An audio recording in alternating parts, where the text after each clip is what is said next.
Assalamu alaikum. This is Mazhar Ali and wish you all a very warm welcome to my YouTube channel that is Mazhar Ali Lectures. एक और lecture development and ageing का I think lecture number 7। आपको पता है हमने एक बड़ा ही शानदार सा सफर स्टार्ट किया हुआ है डेवलपमेंट एंड एजिंग का और उसमें अब तक हमने बहुत सारी चीजें कवर कर ली हैं।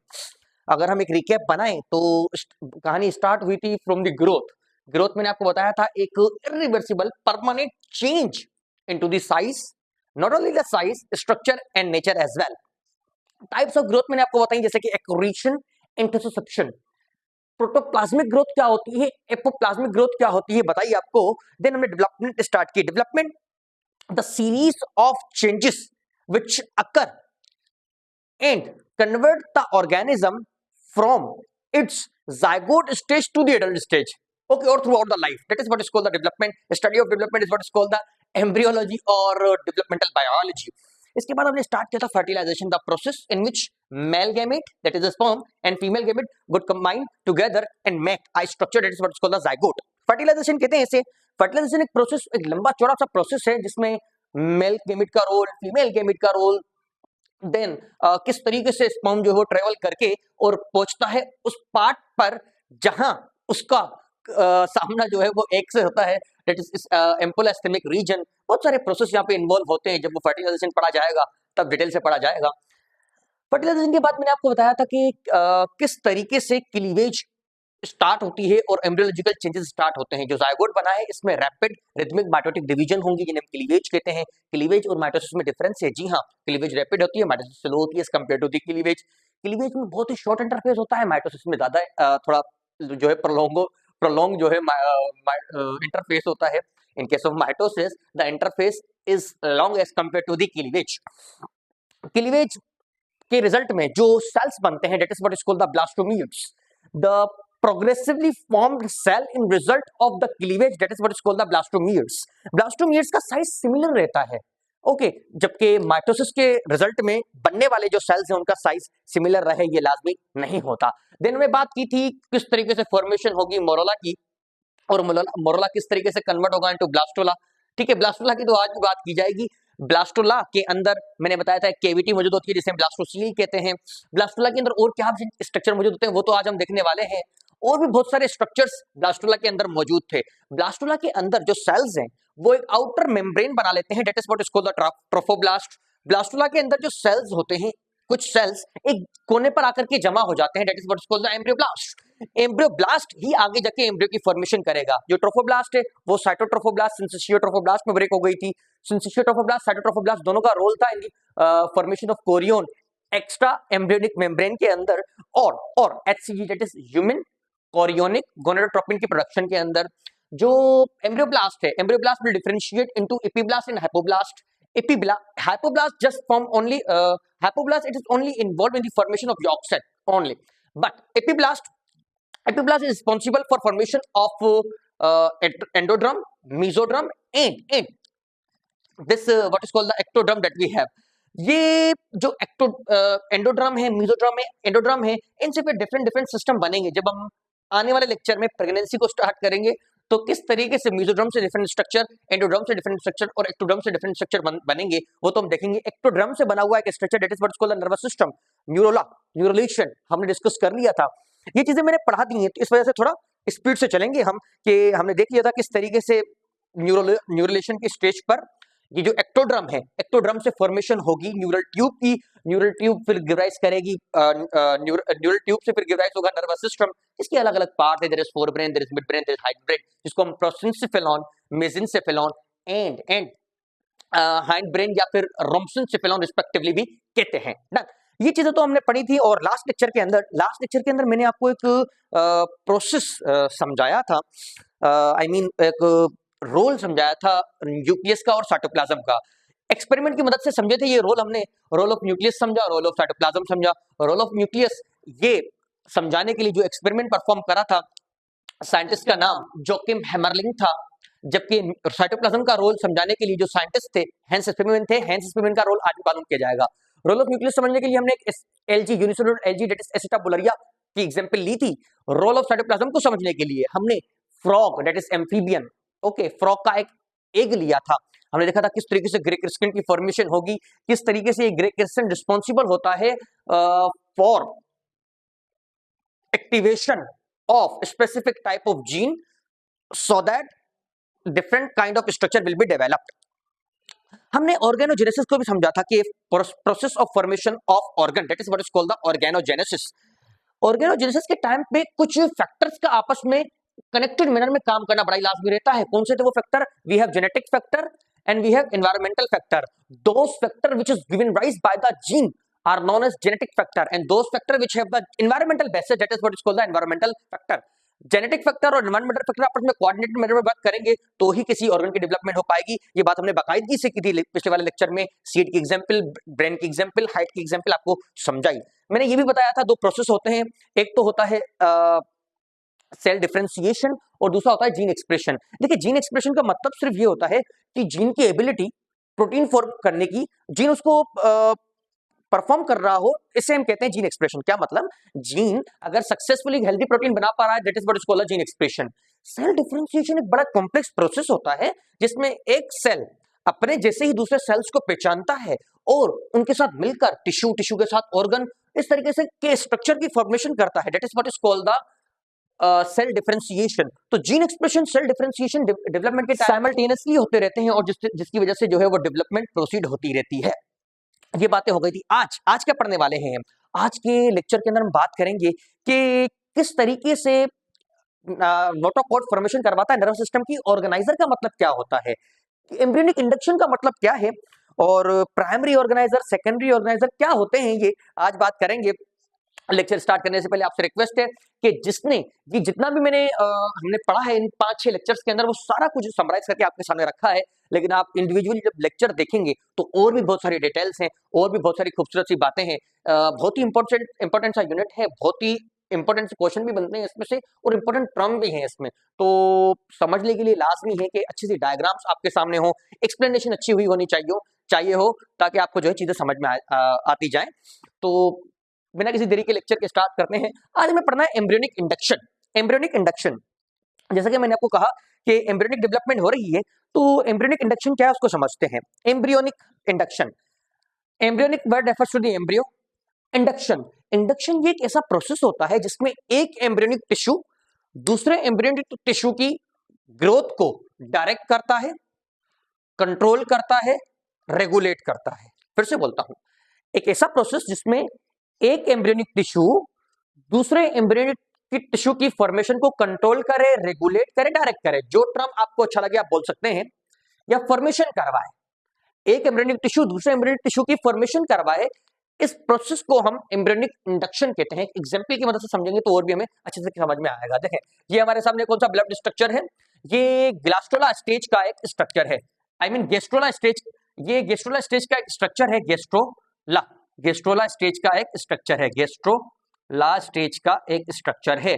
आपको पता है there is no fun in telling that ये जो मेम्ब्रेन है ये हमारे पास एक्टोड्रम है डन, और ये वाली जो मेम्ब्रेन है यहाँ पर ये मेसोड्रम है, स्प्लिटिंग हुई हुई, और इसके अंदर ही हमारे पास एंडोड्रम मौजूद होगी जो यहाँ पे विजिबल नहीं है। डन, फिर से बोलता हूँ, ये हमारे पास एक्टोड्रम, ये भी एक्टोड्रम है, ये अलग क्यों बनाई है वो बताता हूँ, उसका रीजन है। ये एक्टोड्रम और ये वाली जो है वो मेसोड्रम जो स्प्लिट हो गई by the formation of this notochord, और यहाँ पर एंडोड्रम नहीं दिखाई गई। ये अलग कलर से क्यों बनाया है? क्योंकि ये पार्ट जो है, ये पार्ट आगे जाके अब नर्वस सिस्टम की फॉर्मेशन करेगा। पहले फॉर्मेशन होगी न्यूरल ट्यूब की। हमने ये प्रोसेस देखा था कि जब जैसे ही नोटोकॉर्ड की फॉर्मेशन होती है, नोटोकॉर्ड कुछ ऐसे केमिकल्स प्रोड्यूस करता है, केमिकल सिग्नल प्रोड्यूस कर रहा होता है। कौन से है वो केमिकल बताऊंगा जरूर, जो कि नोटोकॉर्ड के बिल्कुल ऊपर वाले जो एक्टोडर्मल सेल है, फिर से बोलता हूं, नोटोकॉर्ड को जैसे केमिकल प्रोड्यूस कर रहा होता है, जो नोटोकॉर्ड के ऊपर वाले जो एक्टोडर्मल सेल्स हैं उनके अंदर इन्वेजिनेशन कास्ट कर देते हैं। इन्वेजिनेशन का मतलब ये है कि उनमें इस तरीके से नीचे को वो आते रहेंगे, और फाइनली ट्यूब की फॉर्मेशन हो जाएगी। यानी नोटोकॉर्ड ने कुछ ऐसे केमिकल प्रोड्यूस करे कि एक इन्वेजिनेशन, एक ढलान सी बन गई, और केमिकल सीक्रेट किए तो ढलान कुछ ज्यादा अंदर आ गई, और फाइनली ये ढलान जो है आपस में मिल गई, और ग्रीन सी हमें ये न्यूरल ट्यूब जो है मिल गई, और ऊपर के एक्टोडर्मल जो सेल्स थे वो आपस में आकर के मिल गए, ये वाले सेल्स आपस में मिल गए, ये वाले सेल आपस में मिल गए, और ये हमें ट्यूब मिल गई, और ये ट्यूब कहलाती है neural tube. That is what is called the neural tube that we have. Neural tube. Done. ये हमारे पास न्यूरल ट्यूब है. इस न्यूरल ट्यूब की फॉर्मेशन जो है, इस न्यूरल ट्यूब की फॉर्मेशन करवाई नोटोकॉर्ड ने. नोटोकॉर्ड एक एम्ब्रियोनिक टिश्यू है, न्यूरल ट्यूब एक एम्ब्रियोनिक टिश्यू है. नोटोकॉर्ड जो कि एक एम्ब्रियोनिक टिश्यू है, उसने दूसरे embryonic tissue that is neural tube की फॉर्मेशन करवाई. जब एक एम्ब्रियोनिक टिश्यू दूसरे एम्ब्रियोनिक टिश्यू की फॉर्मेशन करवा रहा होता है तो इस प्रोसेस को हम एम्ब्रियोनिक इंडक्शन कहते हैं. इस प्रोसेस को हम एम्ब्रियोनिक इंडक्शन कहते हैं. डन. अब कुछ सवाल यहाँ पे उठते हैं कि किस तरीके से हम प्रूव कर सकते हैं कि नोटोकॉर्ड ही रिस्पॉन्सिबल है न्यूरल ट्यूब की फॉर्मेशन के लिए. तो इसका आंसर देने के लिए कुछ साइंटिस्ट थे, रिनाउंड साइंटिस्ट, जिसमें हेंस स्पीमैन और हर्ड मैंगोल्ड, ये दो साइंटिस्ट थे. हेंस स्पीमैन जो टीचर थे इनके और जो मैंगोल्ड हैं, एच मैंगोल्ड, ये उनके स्टूडेंट थे. इन्होंने जर्मनी की एक यूनिवर्सिटी में एक्सपेरिमेंटली ये प्रूव करके दिखाया कि जी हाँ, यही नोटोकॉर्ड है जो कि फॉर्मेशन करवाएगा न्यूरल ट्यूब की. किस तरीके से, उस एक्चुअल एक्सपेरिमेंट को अब हम समझने जा रहे हैं. I think embryonic induction process क्या होता है, do you getting that now. अब हेंस स्पीमैन और हेनरी मैंगोल्ड यानी एच मैंगोल्ड का जो एक्सपेरिमेंट है उसको हम समझते हैं. इन्होंने जो है सबसे पहले एम्ब्रियोनिक डेवलपमेंटल स्टेज के दौरान एक स्टेज आता है, जैसे मैंने आपको बताया, that is what is called the blastula. Blastula stage के अंदर इन्होंने कुछ ब्लास्टोला लिए, इन्होंने कुछ ब्लास्टोला सिलेक्ट किए, इन्होंने कुछ ब्लास्टोला स्टेज लिए. देखिए यहाँ पे कुछ टर्म आपको क्लियर करना जरूर चाहूंगा. ठीक है, ये एक ब्लास्टोला स्टेज है, यहाँ पर लिख देता हूं ब्लास्टोला स्टेज. ब्लास्टोला स्टेज, जब ब्लास्टोला स्टेज बनता है ना, तो ब्लास्टोला स्टेज के दौरान एक कैविटी बन जाती है एम्ब्रियो के अंदर. कैविटी बन जाती है एम्ब्रियो के अंदर. That cavity is nothing but the blastocoel. Blastocoel, blastocoel, blastocoel. Done. Blastocoel लिख दिया मैंने. ब्लास्टोला स्टेज के अंदर एक ओपनिंग सी भी बन जाती है. ये वाली जो ओपनिंग है, ये वाली ओपनिंग, ये ओपनिंग होती है, ये ओपनिंग बन जाती है. ये वाली ओपनिंग, ये वाली देखिए यहाँ पर अच्छे से दिखाई गई है, ये वाली ओपनिंग. ये वाली जो ओपनिंग बनती है, that opening is what is called the blastopore. इस ओपनिंग को ब्लास्टोपोर कहते हैं. ये ईच एंड एवरी टर्म बड़ा इंपॉर्टेंट है, आपको याद रखना है. Blastopore, blastopore. डन.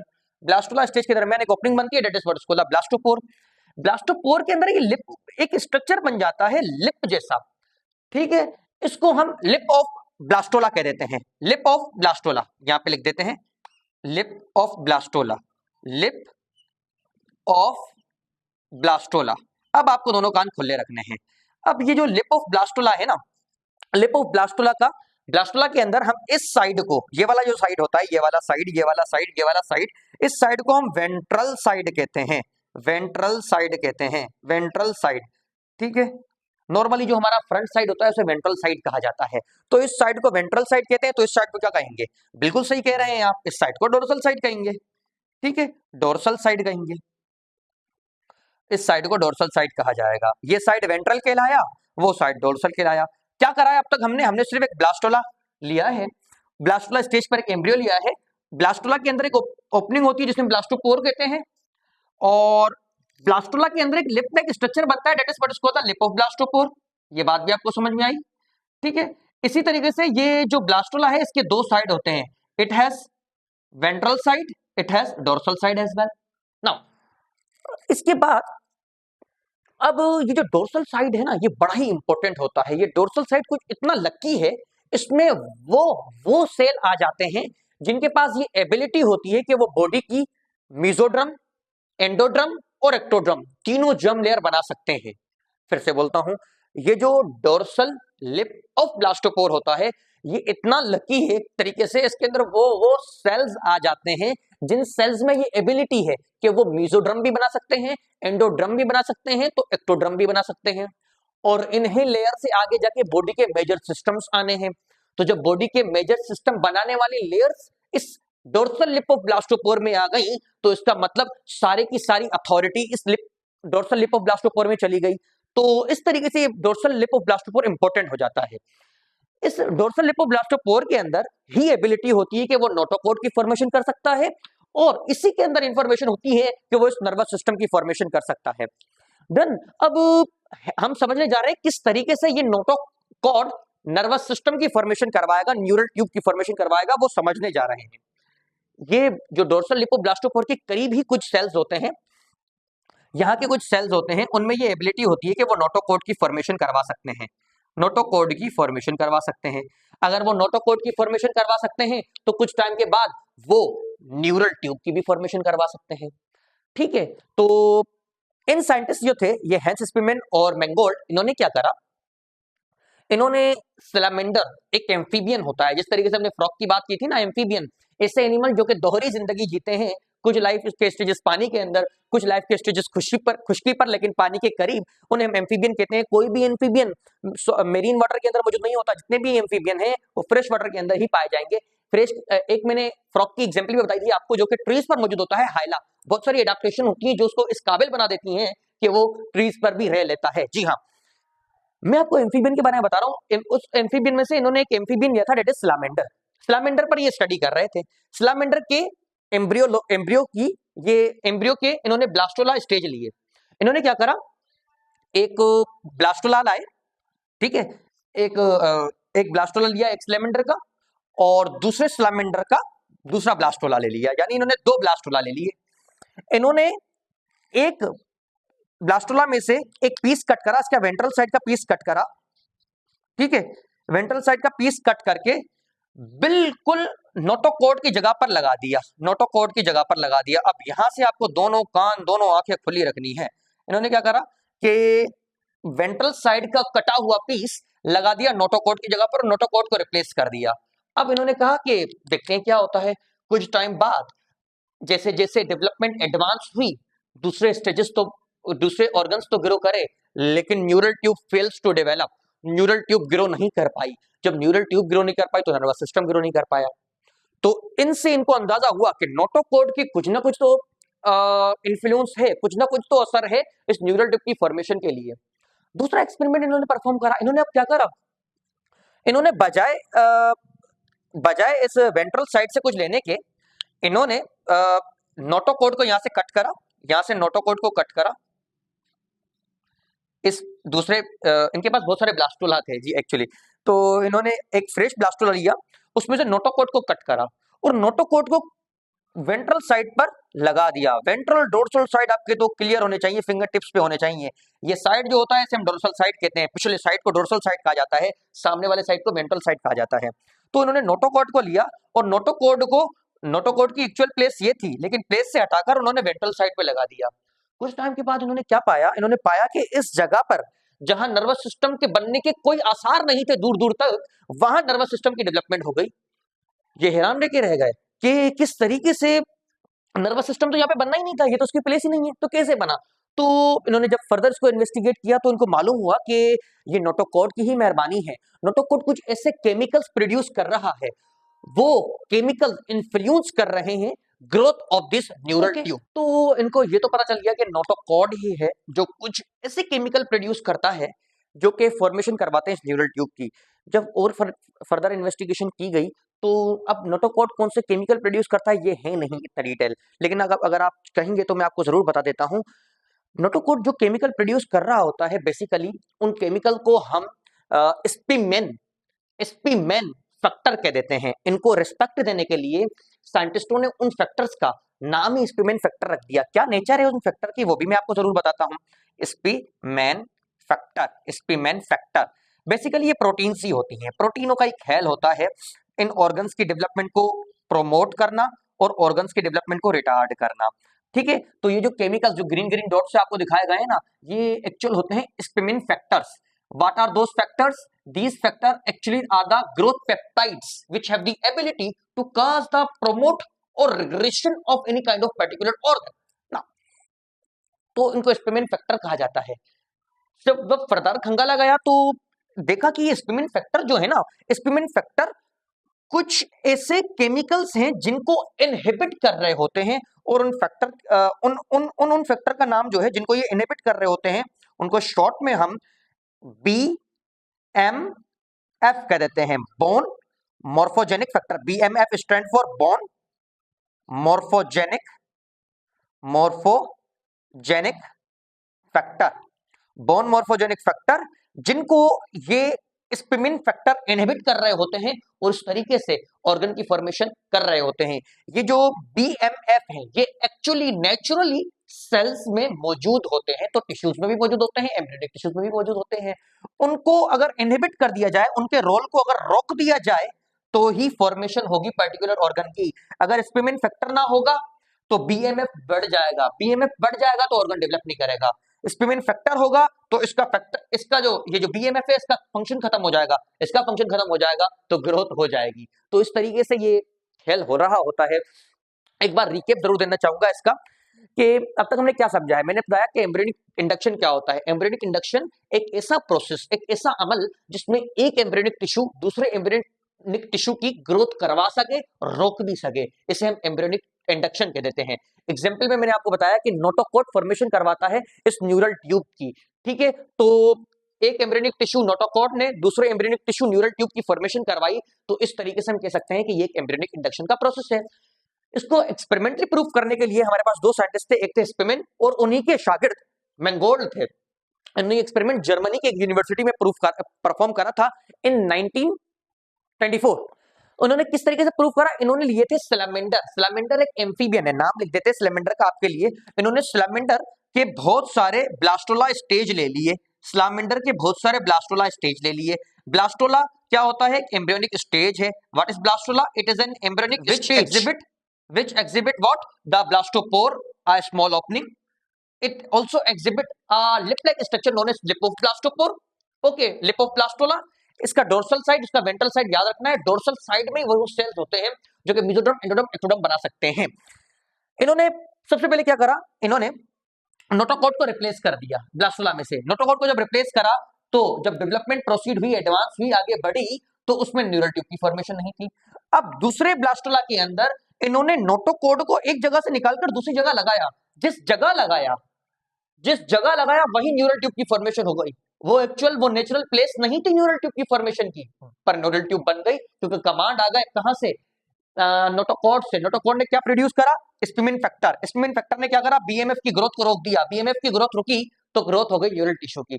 तो इस तरीके से इन्होंने अपना एक्सपेरिमेंट प्रूव करा और यही इनका एक्सपेरिमेंट था जिससे नोटोकॉट का रोल समझ में आया। अगर आप फर्दर एग्जांपल चाहेंगे तो मैं आपको एग्जांपल समझाता हूं। हमारी जो आई है ना, हमारी आई के अंदर मौजूद होते हैं लेंस। इस लेंस की फॉर्मेशन के लिए आई के अंदर पेलाकॉइड की फॉर्मेशन होती है। पेलाकॉइड एम्ब्रियोनिक स्टेजेस होते हैं। अगर पेलाकॉइड बनेंगे तो ही लेंस बन पाएगा, अदरवाइज लेंस नहीं बन पाएगा। तो ये भी एक एग्जांपल हो जाती है इन स्पिमिन फैक्टर, इन जो है कि एम्ब्रियोनिक इंडक्शन की एग्जांपल। एक और एम्ब्रियोनिक इंडक्शन की एग्जांपल मैं आपको आगे समझाने वाला हूं कि किस तरीके से हमारी लिम्ब, हमारी जो ये फोर लिम्ब है, हमारा जो ये बाजू है, हमारा जो हाथ है, उसकी किस तरीके से फॉर्मेशन होती है, वो आगे मैं आपको समझाने वाला हूं। वो भी एम्ब्रियोनिक इंडक्शन की एक एग्जांपल है, लेकिन वहां वो किसी दूसरे पोर्शन में दी हुई है वो एग्जांपल, तो वहां पे हम उसको क्लियर करते हैं। यहां तक तो एम्ब्रियोनिक इंडक्शन था और हेंस स्पिमिन एंड हाल्ट-मैंगोल्ड का एक्सपेरिमेंट था। अब हम समझने जा रहे हैं ऑर्गेनाइजर। जब इतने रोल इनको समझ में आए तो इन्होंने कुछ सब्सटेंस डिस्कवर करे within the embryo. That substance is what is called the organiser. Organiser. Now what are the organisers? Organisers basically, organiser ये सेल्स और सेल्स के क्लस्टर्स होते हैं जिनमें ये एबिलिटी होती है कि वो दूसरे ऑर्गन की फॉर्मेशन भी करवा सकते हैं, दूसरे ऑर्गन की फॉर्मेशन को स्टॉप भी कर सकते हैं। फिर से बोलता हूं, ऑर्गेनाइजर ये एक्चुअली सेल्स होते हैं या फिर ग्रुप ऑफ सेल्स होते हैं जिनमें ये एबिलिटी होती है कि ये दूसरे ऑर्गन की फॉर्मेशन भी करवा सकते हैं, तो दूसरे ऑर्गन की फॉर्मेशन को इनहिबिट भी कर सकते हैं। जी हाँ, इन्हें हम ऑर्गेनाइजर कहते हैं। Organiser based on appearance on the stage of the development, okay, on the appearance in the stage of the embryological development. हमारे पास दो तरह के ऑर्गेनाइजर होते हैं, यानी एम्ब्रियोलॉजिकल जो डेवलपमेंट हो रही होती है उसमें किस स्टेज पर फॉर्मेशन होगी ऑर्गेनाइजर की, उसकी बेस पर हमारे पास दो तरह के ऑर्गेनाइजर हैं। We have two organiser, we have primary organiser, okay, या we have primary organiser and we have secondary organiser. We have secondary organiser. Primary organiser are also known as embryonic organiser. The secondary organiser are also known as regional organiser. फिर से बोलता हूं, primary organiser को हम embryological organiser कह देते हैं। Space कम है हमारे पास तो इस वजह से हम नीचे लिख देते हैं embryonic organiser. Embryonic organiser. Secondary organiser are also known as regional organiser. Regional organiser. Done. Primary organiser क्यों कहा? क्योंकि ये एम्ब्रियोनिक स्टेज, अर्ली स्टेजेस पे अपेयर हो जाते हैं। यानी जब एम्ब्रियो में जाइगोट की फॉर्मेशन हुई, जाइगोट से बना मोरोला, मोरोला से फिर फॉर्मेशन हुई ब्लास्टोला की, तो ब्लास्टोला में ये अपेयर हो जाएंगे प्राइमरी ऑर्गेनाइजर। सेकेंडरी ऑर्गेनाइजर आगे जाके एम्ब्रियोलॉजिकल जो स्टेजेस आते हैं, जैसे कि न्यूरोलेशन, और न्यूरोलेशन के बाद जो स्टेजेस आते हैं ऑर्गेनोजेनेसिस के, उनमें इनकी फॉर्मेशन होती है, इस वजह से इनको सेकेंडरी ऑर्गेनाइजर कहते हैं। ये क्योंकि right of the two the formation of embryo मौजूद होते हैं, इस वजह से इनको एम्ब्रियोनिक ऑर्गेनाइजर। ये क्योंकि बाद में जाके कुछ ही रीजन में बनते हैं, that is why they are also known as regional organiser. फिर से रिपीट करता हूं, ऐसे सेल्स, कलेक्शन ऑफ सेल्स जिनमें ये एबिलिटी है कि वो दूसरे स्ट्रक्चर की फॉर्मेशन या उनकी फॉर्मेशन को इनहिबिट भी कर सकते हैं, उन्हें हम ऑर्गेनाइजर कहते हैं। ऑर्गेनाइजर प्राइमरी भी हो सकते हैं, अगर ये एम्ब्रियो की फॉर्मेशन के टाइम पे ही मौजूद है तो प्राइमरी ऑर्गेनाइजर, अगर ये लेटर स्टेजेस पे बने हैं तो सेकेंडरी ऑर्गेनाइजर। प्राइमरी ऑर्गेनाइजर को एम्ब्रियोनिक ऑर्गेनाइजर भी कहा जाता है, क्योंकि ये एम्ब्रियो की फॉर्मेशन के साथ मौजूद होते हैं। ओरिजिनल ऑर्गेनाइजर, ये कुछ ऐसे लोकेशन होती है एम्ब्रियो के अंदर जहां ये मौजूद होते हैं, हर जगह पे नहीं, दैट इज व्हाई इनको हम रीजनल ऑर्गेनाइजर कहते हैं। I think you are getting that now. अब इनकी एग्जांपल्स बताता हूं आपको जरूर। एम्ब्रियोनिक ऑर्गेनाइजर में बेस्ट एग्जांपल आती है the dorsal lip of blastopore.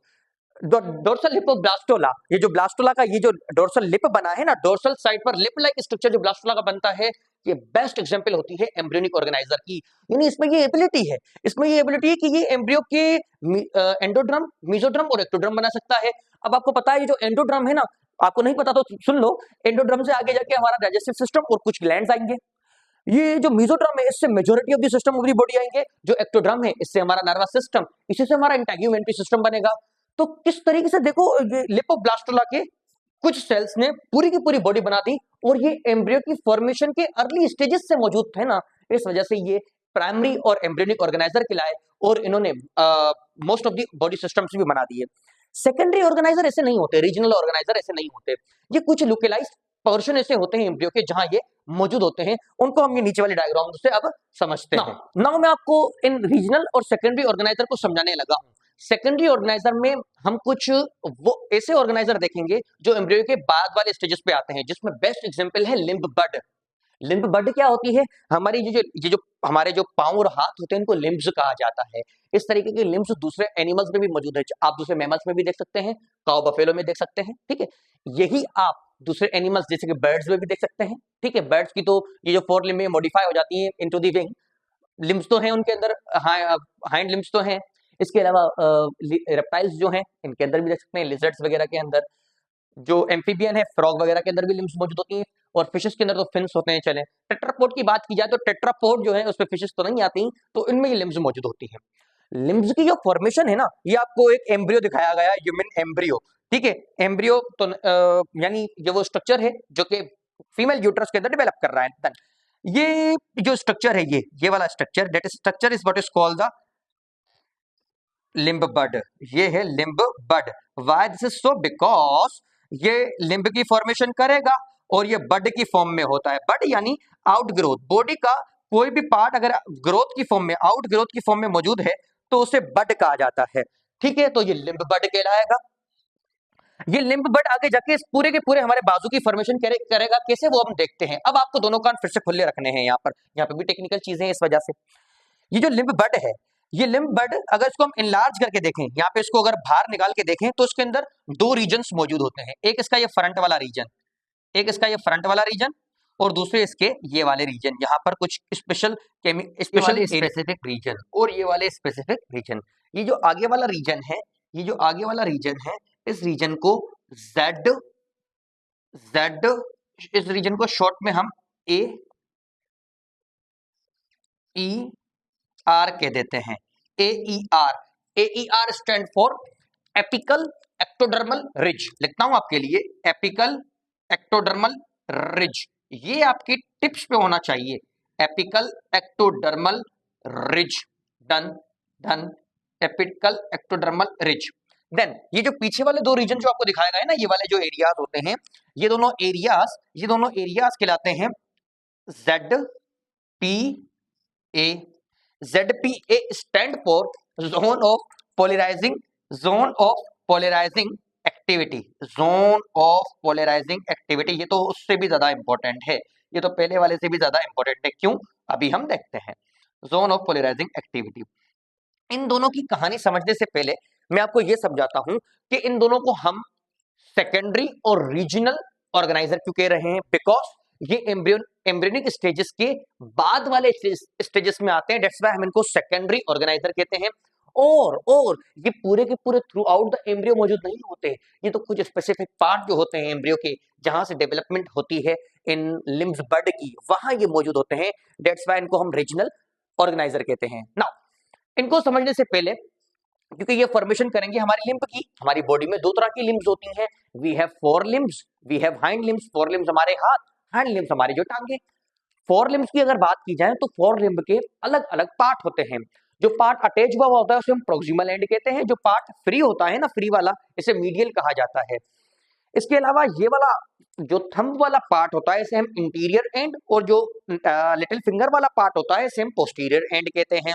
ये जो नक्कल वाला साइड होता है इसे वेंट्रल साइड कहा जाता है, जो पाम वाला रीजन होता है इसे डोर्सल साइड कहा जाता है। एक बार फिर से आपके लिए एक्सप्लेन करना चाहूंगा, ये वाला जो अटैच हुआ पार्ट है, that is what is called the proximal end that we have, and this is what we have medial end that we have. This is what the interior side, this is what the posterior side, this is what the ventral side that we have, and this is what the dorsal side that we have. ये part आपको याद रखने हैं, क्यों?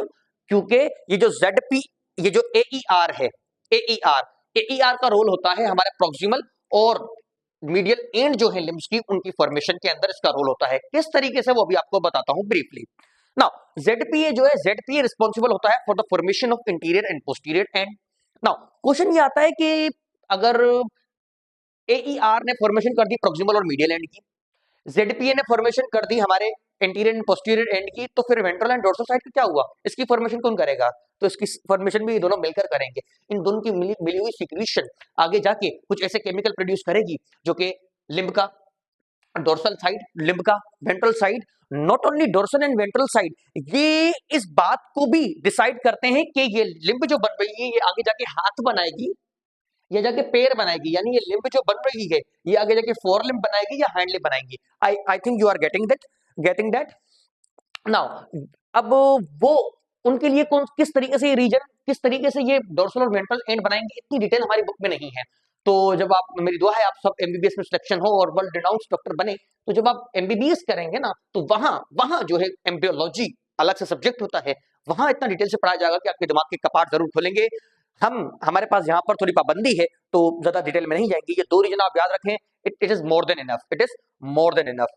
अब मैं आपको बताने जा रहा हूं कि ये AER और ZPA ऐसा क्या प्रोड्यूस करेंगे जिसकी वजह से ये जो लिम्ब बड बना था इससे पूरे की पूरी ये लिम्ब डेवलप कर जाएगी। अब यहां से भी आपको ख्याल रखना है कि ये जो AER है ये प्रोड्यूस करेगा एक काइंड की protein, that is what is called the FGF। FGF stand for fibroblast growth factor, done. और ये ZPA जो है, ZPA एक और तरह की प्रोटीन बनाएगा, that is sonic hedgehog, sonic hedgehog, sonic hedgehog. ये दोनों प्रोटीन बड़ी इंपॉर्टेंट हैं। ये प्रोटीन ही आगे जाकर के ये जो लिम्ब बनी है, ये जो लिम्ब बनी है इस एम्ब्रियो के, ये जो लिम्ब बड बनी है इस एम्ब्रियो के अंदर, इसको डिफरेंशिएट कर देंगे into what, into this limb. यहां से ये आएगा फाइब्रोब्लास्ट ग्रोथ फैक्टर और यहां से आएगा सोनिक हेजहॉग, मिलकर इस लिम्ब बड को कन्वर्ट कर देंगे इनटू फोर लिम्ब। और इनके साथ अगर दूसरे केमिकल मिल गए तो वो डिसाइड करेंगे कि ये फोर लिम्ब बनेगी या फिर ये हाइंड लिम्ब बनेगी। तो आज मैंने आपको चार बड़ी इंपॉर्टेंट केमिकल यहाँ पे बताए हैं। कौन कौन से इंपॉर्टेंट केमिकल? एक तो नोटोकोड को जब मैं आपको बता रहा था कि नोटोकोड सीक्रेट करेगा कुछ केमिकल जिन्हें हमने स्पिमिन फैक्टर कहा था, स्पिमिन फैक्टर कहा था, जो कि किसको इनहिबिट करेंगे? BMF को, BMF that is bone morphogenic factor. Spemann factor, bone morphogenic factor, ये आपके टिप्स पे होने चाहिए। और दूसरे ये सोनिक हेजहॉग और ये फाइब्रोब्लास्ट ग्रोथ फैक्टर, ये चार तरह की इतनी इंपॉर्टेंट पेप्टाइड ग्रोथ फैक्टर होते हैं। Peptide means protein growth factor होते हैं जो कि इन स्टेजेस के डेवलपमेंट के लिए बड़ी इंपॉर्टेंट है और आपको याद भी रखने, इन पर सीधे एमसीक्यूज बनते हैं। अब पूछा यहाँ पे सवाल क्या पूछा जाएगा कि एम्ब्रियोनिक इंडक्शन प्रोसेस का मतलब को कंफर्म करने के लिए किसने एक्सपेरिमेंट परफॉर्म करा? इन दोनों साइंटिस्ट का जो है नाम दे दिया जाएगा, अलग अलग साइंटिस्ट का नाम होगा, आपको ये सिलेक्ट करने होंगे। जो फैक्टर जिनकी इनहिबिशन होती है बाय द स्पिमिन फैक्टर, उनका नाम बताइए, BMF है। लिम्ब के अंदर दो स्पेसिफिक रीजन कौन कौन से हैं? एक AER, दूसरा ZPA, that is apical ectodermal ridge, and zone of polarising activity, दोनों आपको याद रखने हैं। दोनों क्या बनाएंगे? Protein factor. इनके नाम नहीं पूछे जाएंगे, फाइब्रोब्लास्ट ग्रोथ फैक्टर का नाम नहीं पूछा जाएगा और सोनिक हेजोग का नाम नहीं पूछा जाएगा, हाँ लेकिन इनकी नेचर जरूर पूछी जा सकती है। The factor which is released by this AER and ZPA, they fall in which category? They fall in which category of the biomolecule? Is it carbohydrate? Is it protein? Is it lipid? Is it nucleic acid? So is it protein? So it is protein. तो ये आपको ख्याल रखना पड़ेगा ना। तो ये सवाल ही पूछे जाते हैं यहाँ पर। आई होप आपको जो है लेक्चर आज का समझ में आया होगा। आज हमारे पास इतना ही है। अगर हाँ तो हमारी वीडियो को लाइक जरूर कीजिएगा, चैनल को सब्सक्राइब जरूर कीजिए और हाँ दूसरों तक भी हमारी वीडियो को शेयर जरूर कीजिए। अब अभी तो ये शुरुआत हुई है, अभी तो बहुत कुछ आपको पढ़ना और जो है दिखाना है। वो कहते हैं ना कि एक शेर है कि मंजिल से बढ़कर मंजिल तलाश कर और मिल जाए तुझे दरिया तो समुंदर तलाश कर। तो यही सोच लेकर के हम भी निकले हैं और इंशाल्लाह आपको बताई जाएंगी, काफी अच्छी चीजें बताई जाएंगी जरूर आने वाले टाइम में। तो हमारी वीडियो को लाइक कीजिएगा, चैनल को सब्सक्राइब कीजिएगा। अब आपसे मुलाकात होगी नेक्स्ट लेक्चर में। टिल देन अल्लाह हाफिज।